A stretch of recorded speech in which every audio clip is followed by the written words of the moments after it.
Hello, and welcome to Frequency Fluidity with Jessie. Hey, that's me. Thank you for joining me today. And today I would like to talk about AI and teaching. Should I be replaced with AI? So recently, I saw a lovely little video of our lovely First Lady walking with a lovely teacher robot.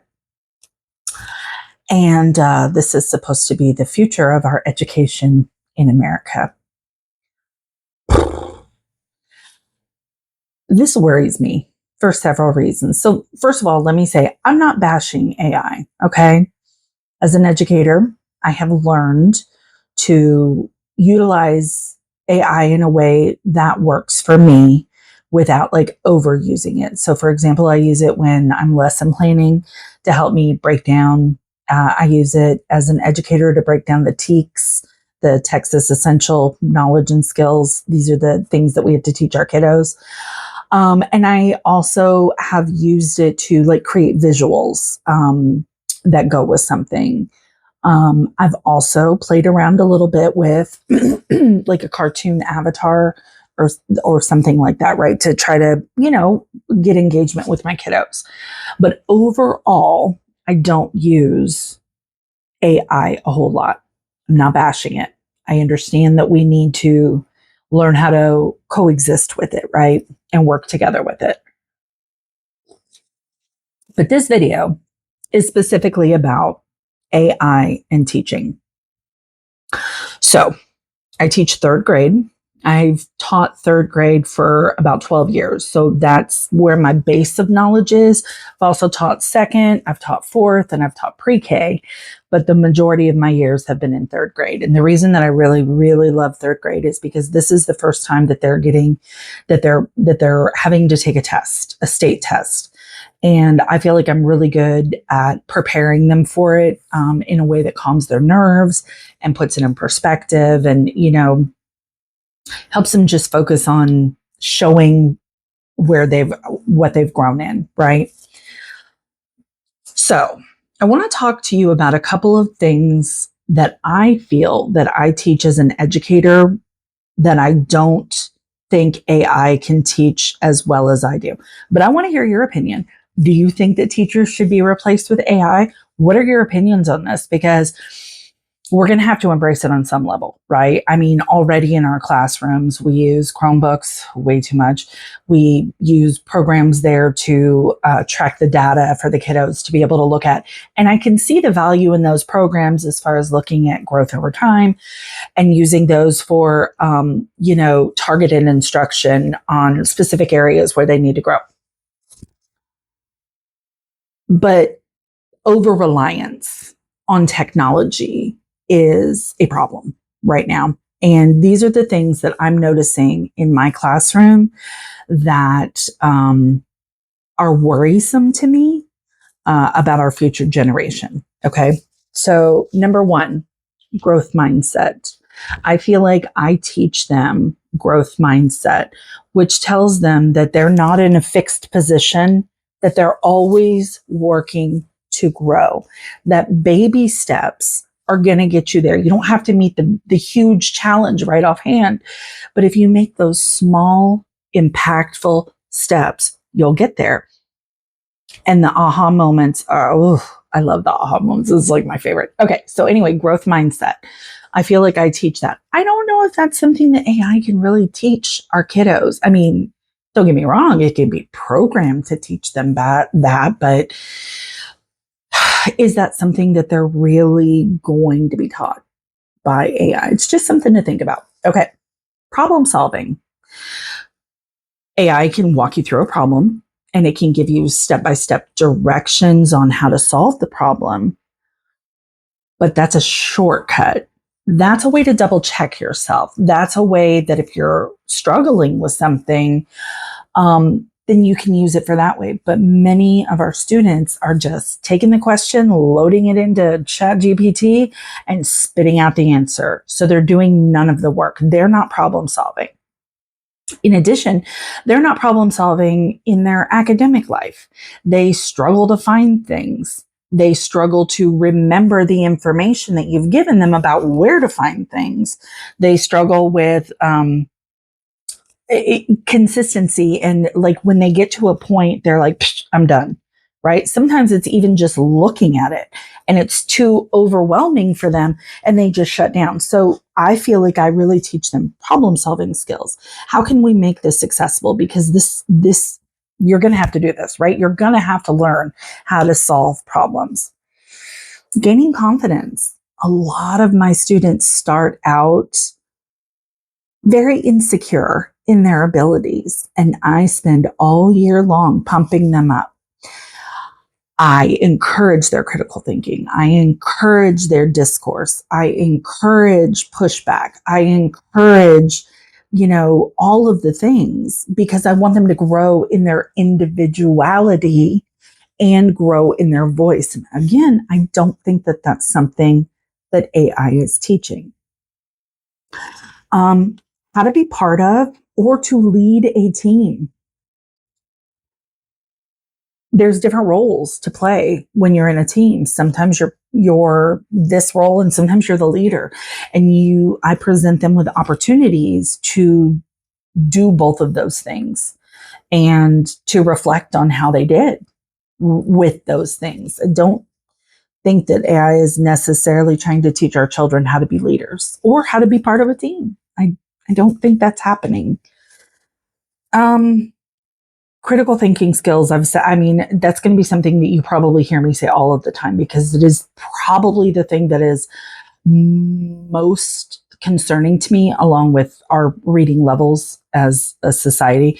But lack of critical thinking is very, very worrisome to me. Modeling how to fail. I fail all of the time in front of my kids.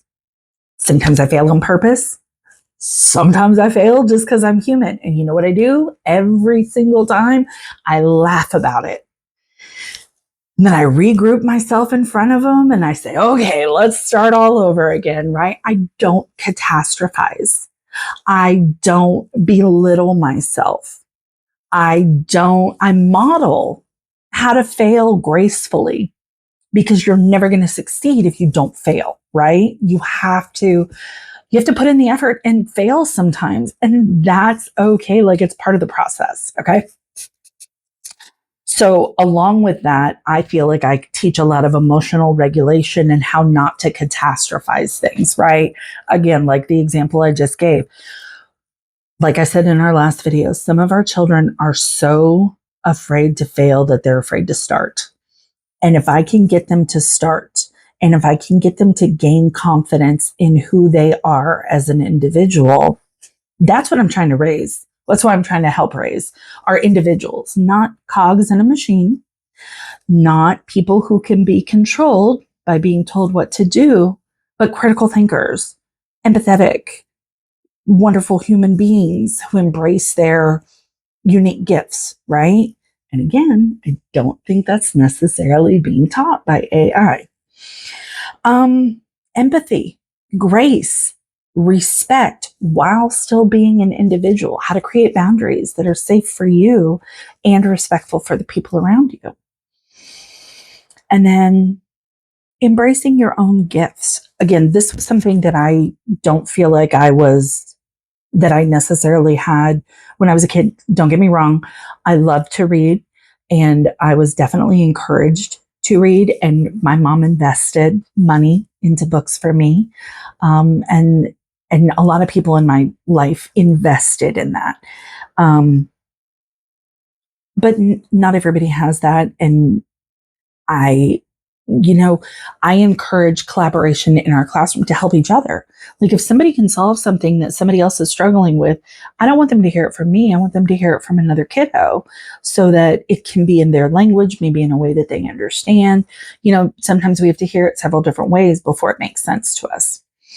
So those are some of the things that I feel like, and that's not even a whole list. Those are just the things that I thought of off the top of my head that I know that on a daily basis, I am trying to input these things into our children. Okay, so should I be replaced with AI? You tell me. What are your thoughts on this? Okay, so today I'm going to do our literature link first, and then I'm going to do the lyrical link second. So when I think about AI, I think about our neurodivergent kids. I think about our kiddos who struggle in the classroom. And again, the tools can be used in a way that help our friends who really struggle. For example, text to speech, right? Spelling assistance, content and language supports. These are things that support our students and put them at a more even playing field to show what they know. However, it doesn't really, it takes humanity to understand humanity. Do you know what I'm saying? I hope that makes sense. Okay, so my book, my literature link, if you would like to talk with your children about embracing their humanity, is a book called You Are Enough. This book is written by Margaret and it's illustrated by Sofia Cardoza. And this is a book about inclusion. Because again, when I think about AI and I think about what's being taught to our children, I think there's some things that we as human beings need to be teaching. So, you know, friends know that no two people are alike. A friend will celebrate you just as you are. Surround yourself with people who love you. They're your cheerleaders. Don't stay on the sidelines. It's your story. Be the star. When you let your light shine, you will brighten the world. This talks about your individuality, your humanity, what makes you different from other people. I don't want to be a cog in the system. I don't want our children to be a cog in the system. The systems are fucking broke, man.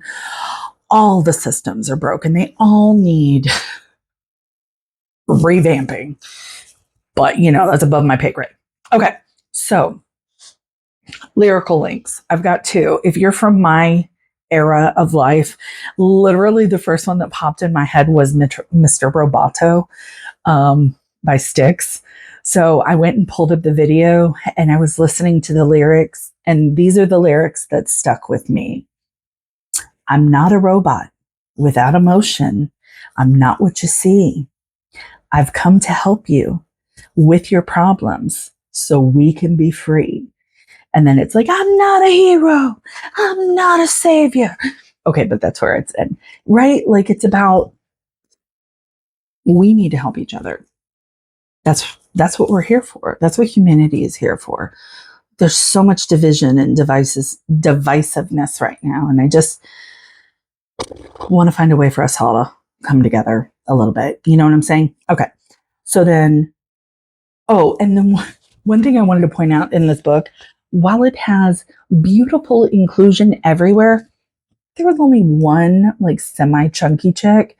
And I'm just going to let you know that being overweight as a child can get you excluded, can get you treated a certain way. So maybe somebody can write a book with some chunky kids. That's all I'm going to say. Okay. Second lyrical link is by Virtual Insanity by Jamiroquai. First of all, if you haven't seen that video, you need to go watch it. It's fucking amazing. But second of all, these are the lyrics that stuck out to me in here. Futures made of virtual insanity now always seem to be governed by this love we have for all this useless twisting of our new technology. Now there is no sound. We all live underground.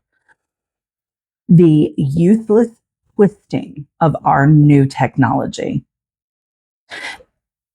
There are so many great ways to use AI. Great ways that can help us as a society. But the useless twisting of that technology has gotten us where we are. We have children who can't read, who can't critically think, who can't problem solve, who can't emotionally regulate.